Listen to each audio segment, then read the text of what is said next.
오늘 말씀의 제목은 하나님의 화평입니다. 하나님의 화평이, 평강이 우리 김복회 모든 성도님들 마음과 가정에 가득하게 되기를 간절히 바라겠습니다.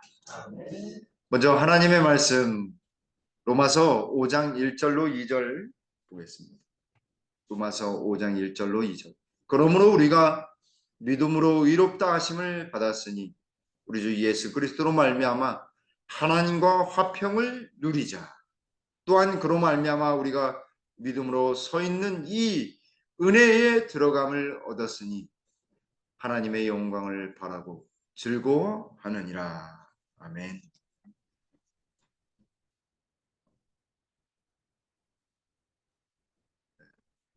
어제 우리 이병희 집사님이 연락이 왔어요.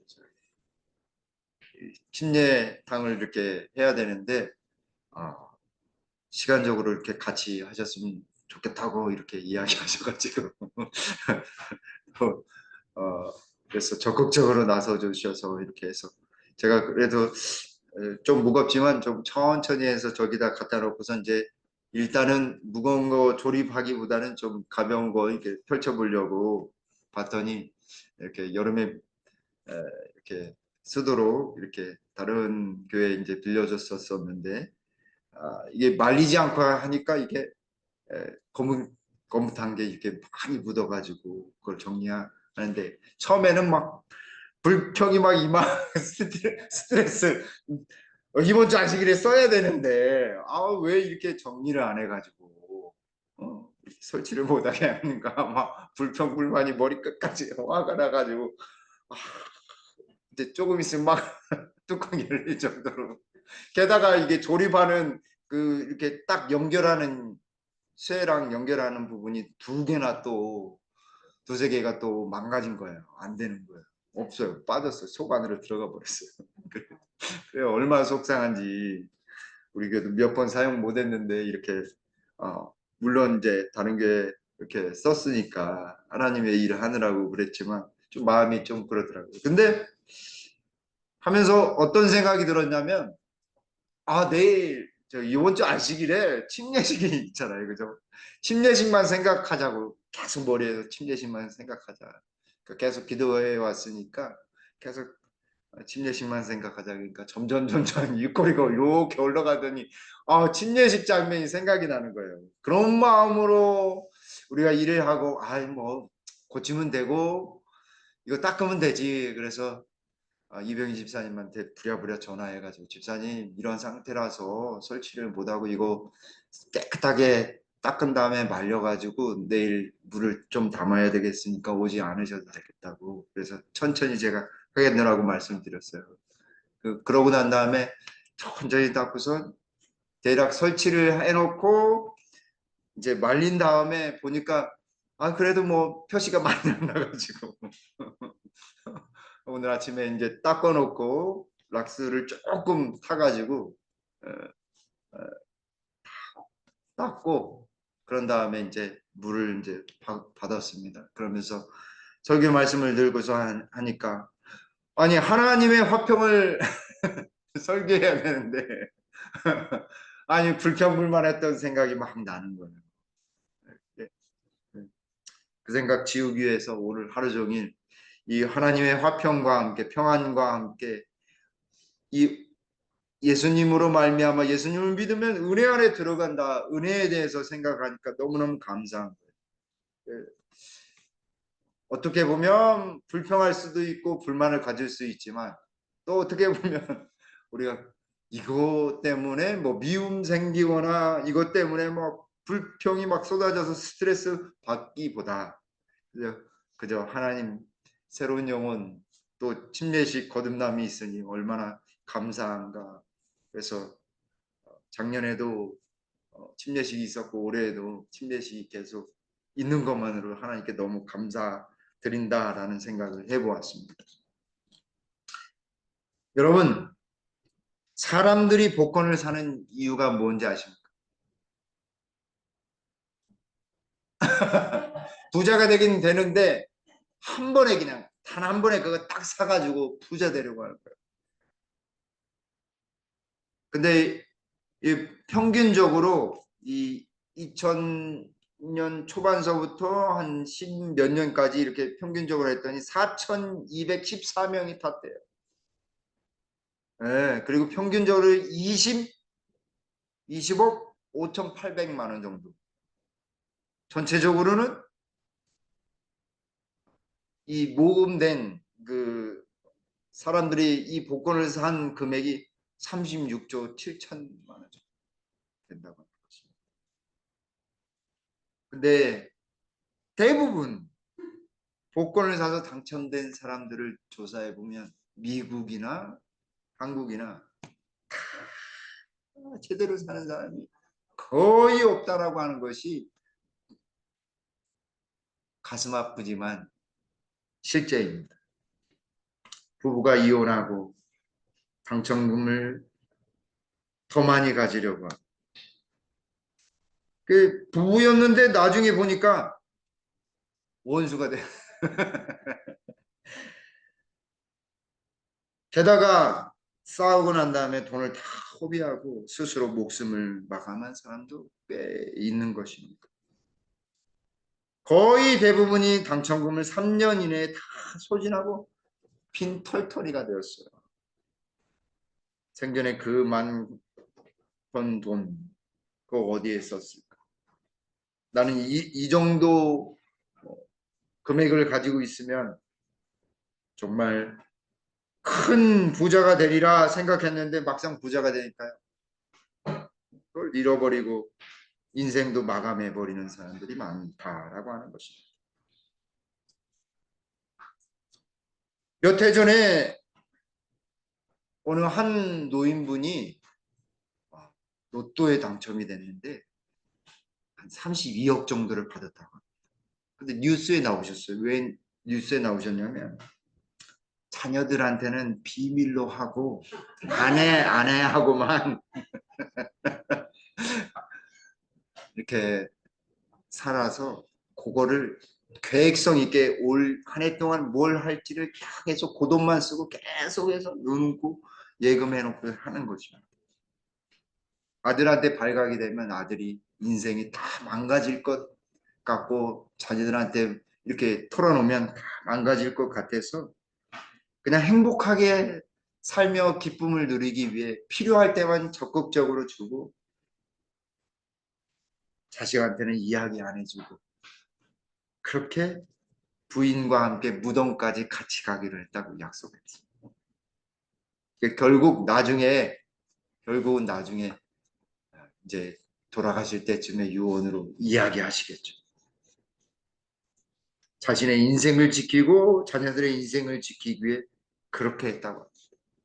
여러분, 영적인 것도 어쩌면 영적인 삶도 마찬가지인 겁니다.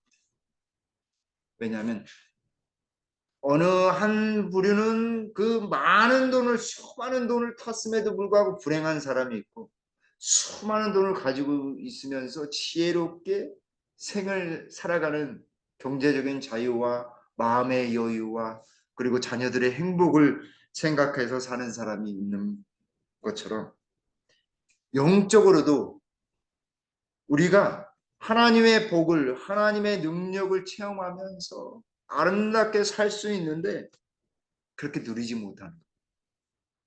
사실은 예수님 믿는 것이 얼마만큼 복되고 축복되고 수지 맞은 일인지 모릅니다.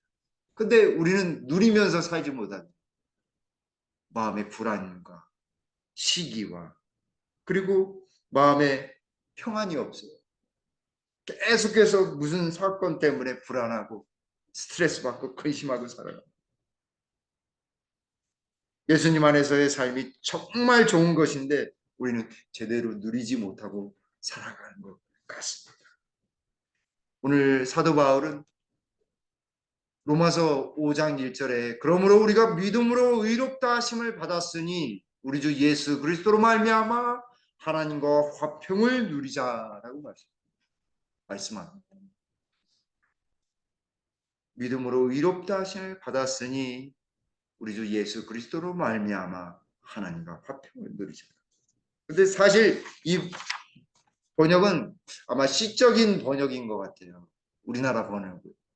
그런데 본래의 말이나 영어 성경에는 우리 주 예수 그리스도로 말미암아 우리가 하나님의 화평을 가졌다 이 말입니다. 벌써 우리 안에 화평이 존재한다 이 말인 것입니다. 근데 그걸 화평을 누리자라고 시적인 표현으로 한 것 같습니다. 뉴스에서 나라와 나라가 기업과 기업이 개인과 개인이 그리고 가정에서 진정한 평화가 있는지 팔레스타인 그 지역에서도 이스라엘과 팔레스타인 가자지구 완전히 쑥대밭에 났습니다. 우크라이나 전쟁이 있고 아프리카에서는 여러 나라에서 자기 부족 나라의 사람들끼리 국민들끼리 부족의 전쟁들이 계속해서 일어나고 있습니다. 왜 그럴까요? 왜 그런 일이 있을까요?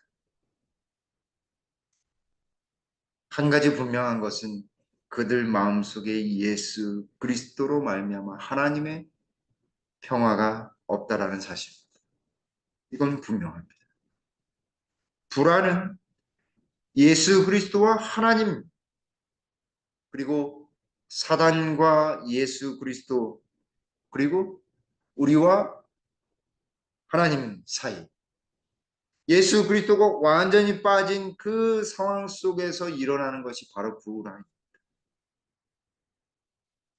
우리 마음에 평안이 없다고 한다면 우리는 되돌아봐야 하는 것입니다. 그러면서 사도 바울은 이렇게 이야기해요. 8절 말씀에 우리가 아직 죄인 되었을 때에 그리스도께서 우리를 위하여 죽으심으로 하나님께서 우리에 대한 자기 사랑을 확증하셨다라고 말씀하셨습니다. 예수님이 돌아가신 것은 우리가 전에 죄인 되었을 때에라고 이야기하고 있습니다. 더 나아가서 10절에서는요. 곧 우리가 원수 되었을 때에 그의 아들의 죽으심으로 말미암아 하나님과 화목하게 되었은즉 화목하게 된 자로서는 더욱 그의 살아나심으로 말미암아 구원을 받을 것이니라라고 말씀하십니다. 사실 예수님 우리의 생애 가운데 예수님이 싹 빠져버리면 하나님과 우리 사이는 무슨 관계예요? 10절의 말씀에 근거하면 원수지간이 될 수밖에 없어요. 왜냐하면 우리는 죄인이기 때문에. 예수님 빠지면 우리가 온전히 의인이 될 수 있습니까? 없습니까? 될 수가 없습니다. 그래서 자꾸 내가 생각하기에는 자꾸 내가 앞장서려고 하는 거죠. 왜냐하면 죄인은 자기 자신을 섬기기에 마련인 것입니다. 결국 우리는 항상 우리의 마음 가운데 예수님의 죽으심, 예수님의 십자가 사역이 우리 속에서 온전히 기억되고 다시 재현될 때에 비로소 하나님의 사랑이 다 들어와서 우리의 본성을 완전히 바꿔줘. 그때 비로소 의인이 되어 누구와 화목하게 돼요? 여기 화목이라는 말이 바로 히브리어는 샬롬, 평안입니다. 평안하게, 평화롭게 지낸다라고 하는 것입니다. 우리가 하나님과 화목하게 된 것은 평안하게 된 것은 예수님의 죽으심으로 말미암아 그분의 사르심, 부활을 통해서 구원을 이루셨기 때문에라고 이야기하는 것입니다. 그 최고의 복 중의 복이잖아요, 그죠? 근데 우리의 마음 가운데 평안이 있습니까? 없습니까? 이사야 32장 17절에 공의의 열매는 화평이요 공의의 결과는 영원한 평안과 안전이다.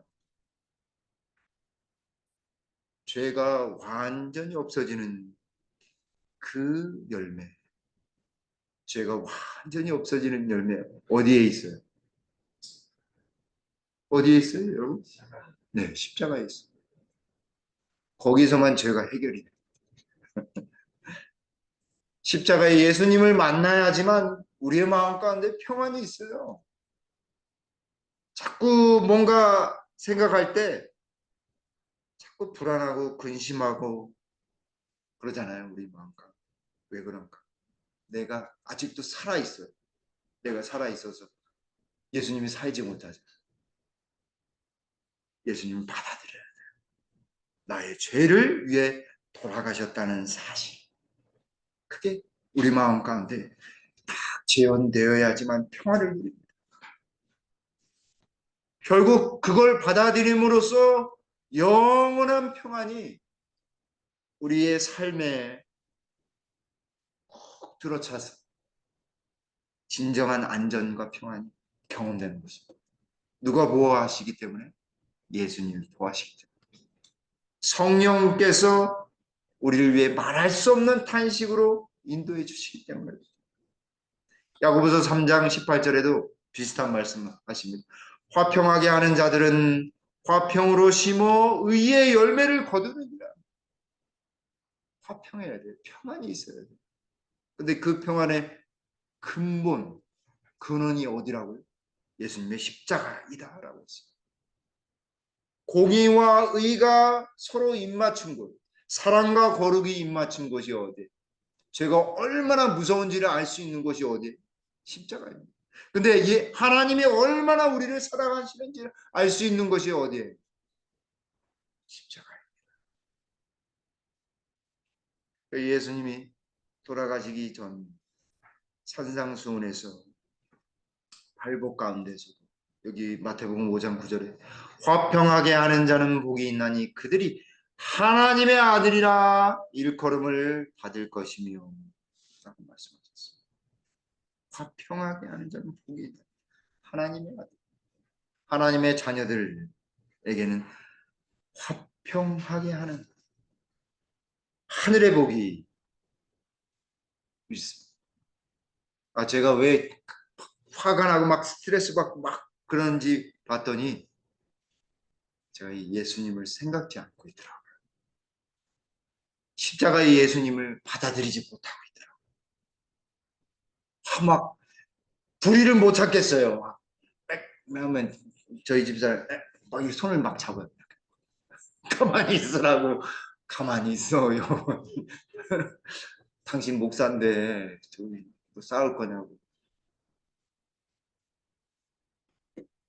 십자가가 경험되지 못했기 때문에 우리 가운데 십자가가 우리의 불화를 해결합니다. 우리의 근심을요 평안하게 만들어. 그래서 사도 바울은 하나님과 화평을 누리는데 누구 때문에 누리자고요? 예수님 때문에 누리자라고 이야기합니다. 예수님 때문에. 여기 선지자와 왕 719쪽에 예수님의 화평을 딱 안게 되면 하나님의 능력을 붙들게 되고 어둠, 근심, 그런 모든 것들이 의의 태양에 빛나는 빛 앞에서 예수님의 빛 앞에서 사라집니다. 그러니까 제가 아까 이렇게 막 화가 나가지고 침례탕 이렇게 설치하는데 막 그러다가 침례식만 생각하니까 예수님 침례 받은 그 생각하면서 기도하니까요 머리가 환해지면서 근심 걱정이 없어지고 너무너무 감사한 거예요. 여러분 여기 가래 뽑은 기별 1권 224쪽에 십자가를 의지할 때만 무엇 할 수 있다고요? 승리할 수 있어요. 승리할 수 있어요. 십자가 속에는 예수님의 사랑과 희생과 우리에 대한 정말 끊을 수 없는 사랑, 그걸 완전히 보여주시잖아요. 내가 승리했으니까 너희도 승리할 수 있다. 고통과 시련을 통해서 거룩한 능력이 우리 생애 가운데 역사할 수 있어서 그리스도의 사랑과 화평과 친절하심의 열매를 맺게 할 것이다. 우리가 뭐 억지로 하는 게 아니라 우리 속에 성령이 도우셔서 거룩한 능력이, 예수님을 만나면, 십자가를 경험하면 그리스도의 사랑과 화평과 친절함이 우리를 통해 나타나는 것입니다. 사도행전 10장 36절에 만유주 대신 예수 그리스도로 말미암아 화평의 복음을 전하사라고 했어요. 만유의 주, 모든 만물의 주인 되신 예수 그리스도로 말미암아 화평의 복음을 전하사. 어떤 문제가 있으신가요? 마음에 평안이 없으신가요? 만유의 주인 되신 예수님의 능력을 의지하게 되길 간절히 바랍니다. 그분은 우리를 하나님과 화목하게 하실 수 있으십니다. 에베소서 2장 16절에 또 십자가로 이 둘을 한 몸으로 하나님과 화목하게 하려 하심이라, 원수된 것을 십자가로 소멸하시고라고 했습니다. 원수된 마음, 불화와 미움, 그걸 다 일소할 수 있는 유일한 방법은 십자가밖에 없어요. 십자가밖에 없어요. 사랑하는 성도들, 우리의 마음 가운데 십자가의 예수님 꼭 모시게 되기를 간절히 바랍니다.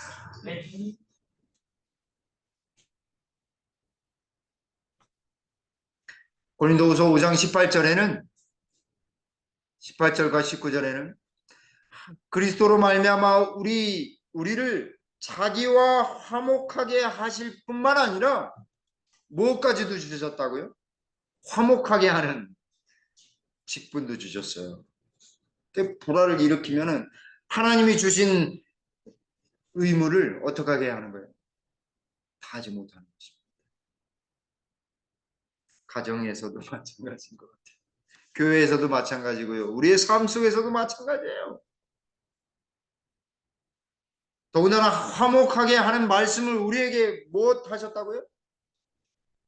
부탁하셨어요. 말씀을 부탁하셨어요. 어떻게 하라고요? 말씀을 사랑하고 전하라고 부탁하신 것입니다. 그래서 우리를 누구를 대신하는 사람으로 만드셨어요? 예수님을 대신하는 사람, 예수님을 대신하는 사람. 얼마나 큰 뜻권이에요.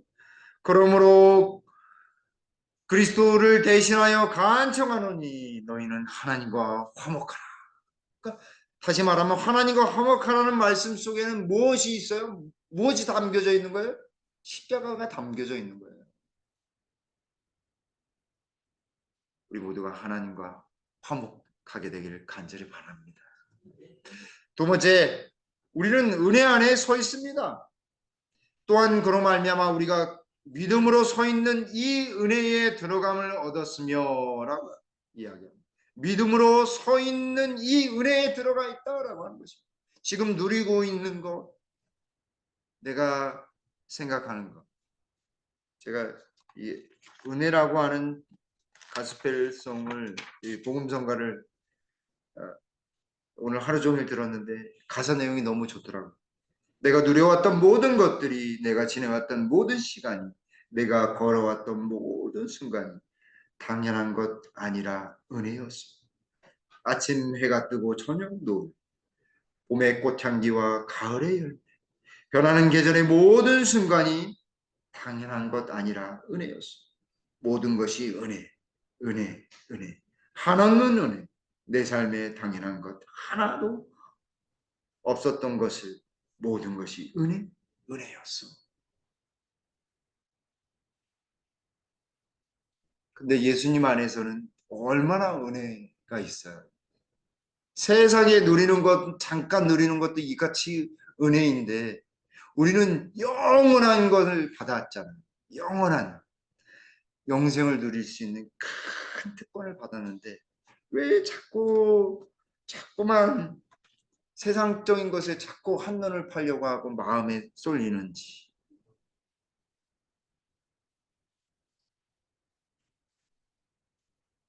여기 시대의 소망 672쪽에 오직 겸손히 하나님을 섬기며 하나님의 은혜와 지도를 기다리는 자들에게만 무엇을 주신다고요?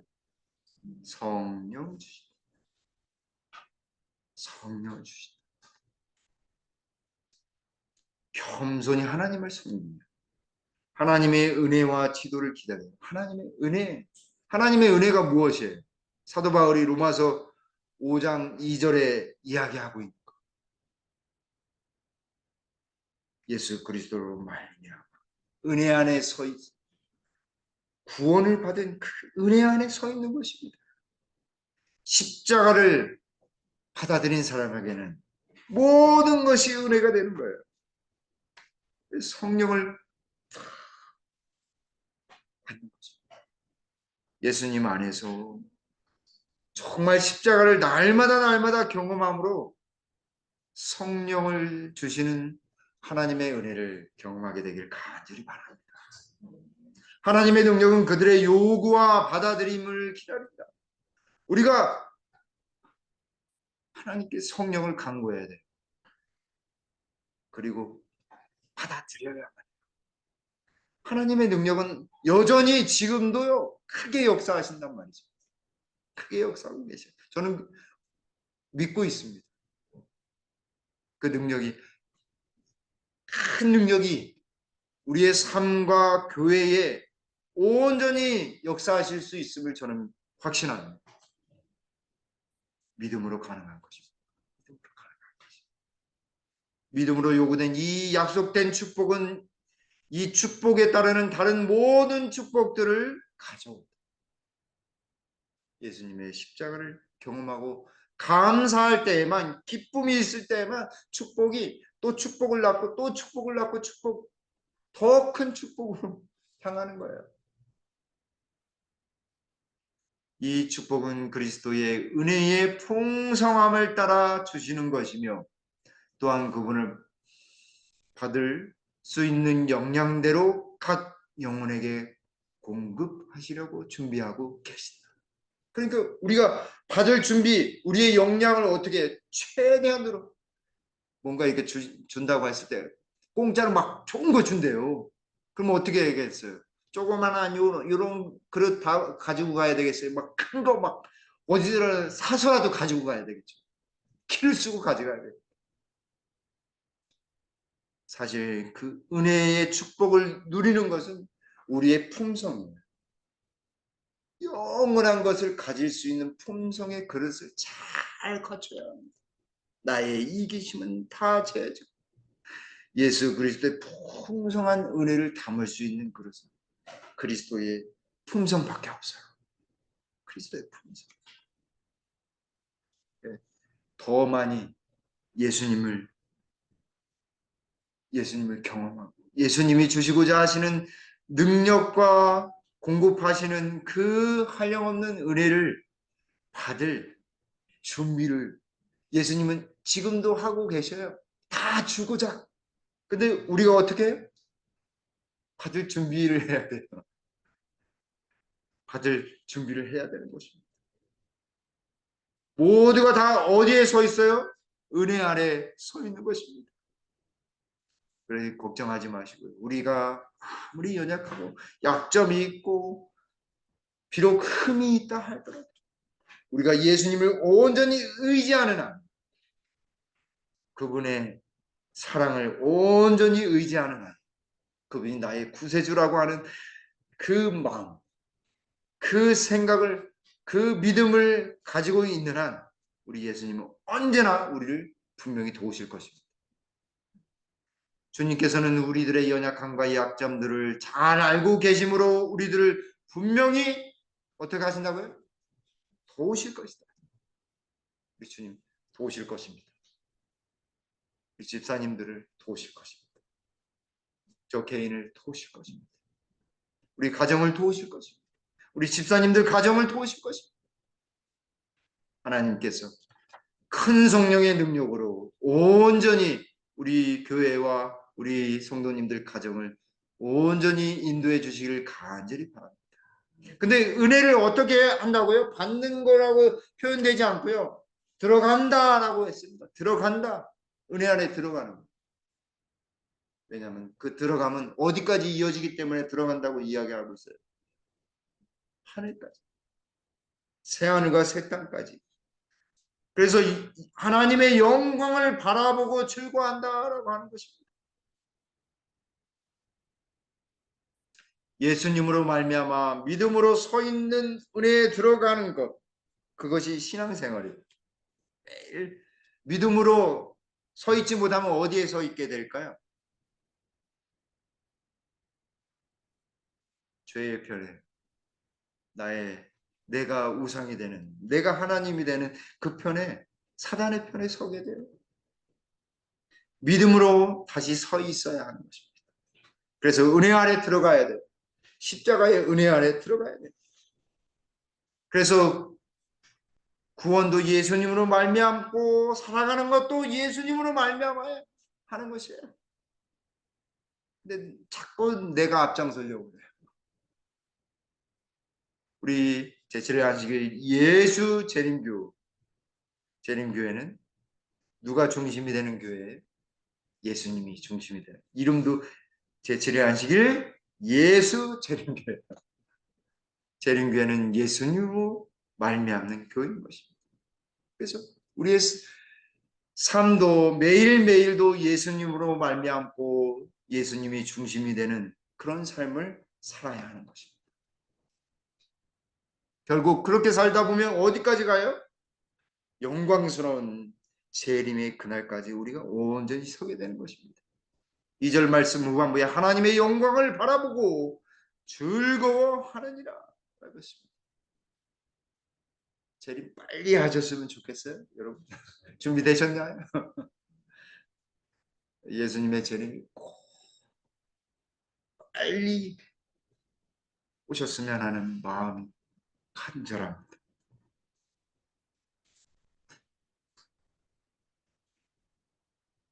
왜 우리가 하나님의 영광을 바라보고 즐거워해 하는가? 첫째, 예수 그리스도가 큰 영광과 권능으로 재림시에 나타날 것입니다. 근데 이 광경이 언제 재현되냐면 재림시에만 재현되는 것이 아니라요.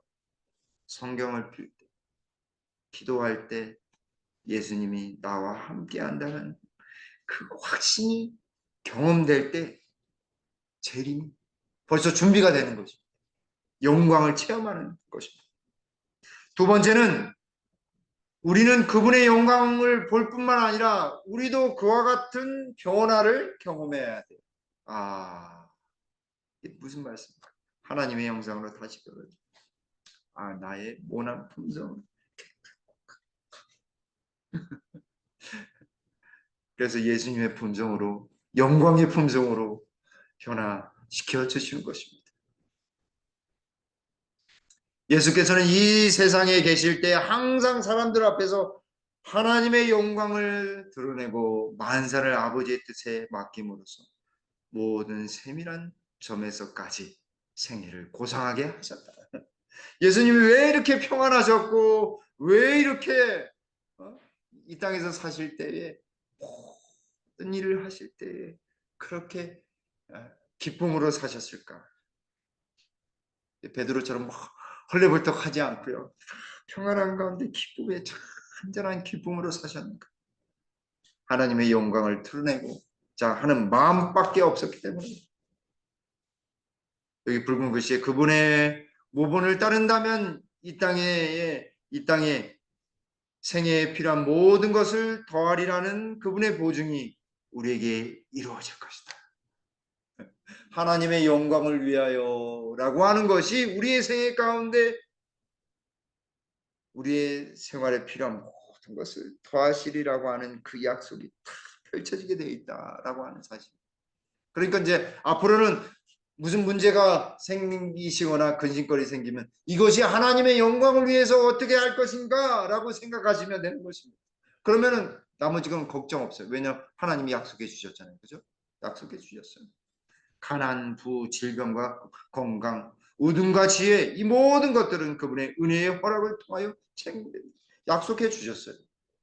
우리는 예수 그리스도를 믿는 가운데 하나님의 영광만을 드러내고자 하는 온전한 믿음만 갖게 되기를 간절히 바랍니다.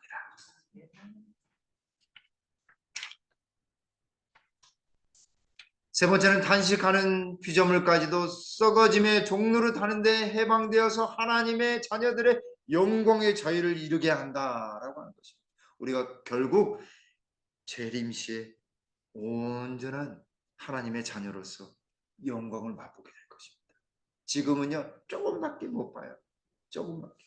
그리고 말씀으로 기도로서 부분적으로 보지만 그때는 얼굴과 얼굴로 예수님과 만나게 될 거예요. 제가 우스갯소리 자주 하잖아요. 그때 되면 제 눈이 어떻게 된다고요? 걸릴지도 몰라요. 진짜 그 순간 한번 기다려 볼 만합니다. 하나님의 아래 부분입니다. 가르 부분별 1권 139쪽에 하나님의 영광만을 바라본다는 것은 그대들의 마음에 역사한 결과를 나타내 보이며 그대들의 의지를 하나님의 의지에 굴복해 하고 모든 생각을 사로잡아 하나님의 영광만을 생각하는 목적의 단일성을 의미합니다. 오로지 매일매일 하나님의 영광을 위해 살아가야 하는 것입니다. 그 집안에 청소하는 일도 무엇 하는 거예요? 하나님의 영광. 교회 청소하는 일, 하나님의 영광. 별것 아닌 것 같지만 그 다 하나님의 영광을 위해 하는 것입니다. 정말이요. 결국 여기 16절에 뭐라고 말씀하시냐면 나 예수는 요한계시록 22장 16절에 나 예수는 교회들을 위하여 내 사자를 보내어 천사를 보내어 그들을 너희에게 증언하게 하였노라. 나는 다윗의 뿌리요 자손이니 곧 광명한 새벽별이라 하시더라. 새벽별처럼 일정하게 저 하늘에서 우리 예수님이 참 내려오실 것입니다. 영광과 찬란한 영광 중 그때 우리가 온전히 하늘의 평안이 무엇인지 그때서 비로소 알게 될 것입니다. 저 여러분들이 그 자리에 꼭 서게 되길 간절히 바라겠습니다. 조선시대에 이 중엽에 이성구라고 하는 사람이 있어요. 성경 말씀에 성구가 아니라 성구라고 하는 사람이 있어요.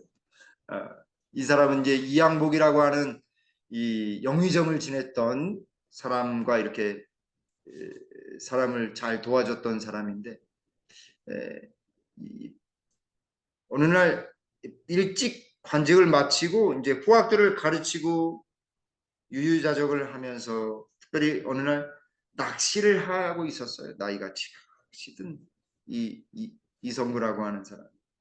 그래서 좌의정도 지내고 영의정도 지냈던 아주 유명한 사람이었는데 낚시를 하고 있다가 저 건너편에 가려고 하는 젊은 선비가 그분을 보고서 이렇게 이야기합니다. 여보기에 늙으니 나를 업어서 개울을 건너가게.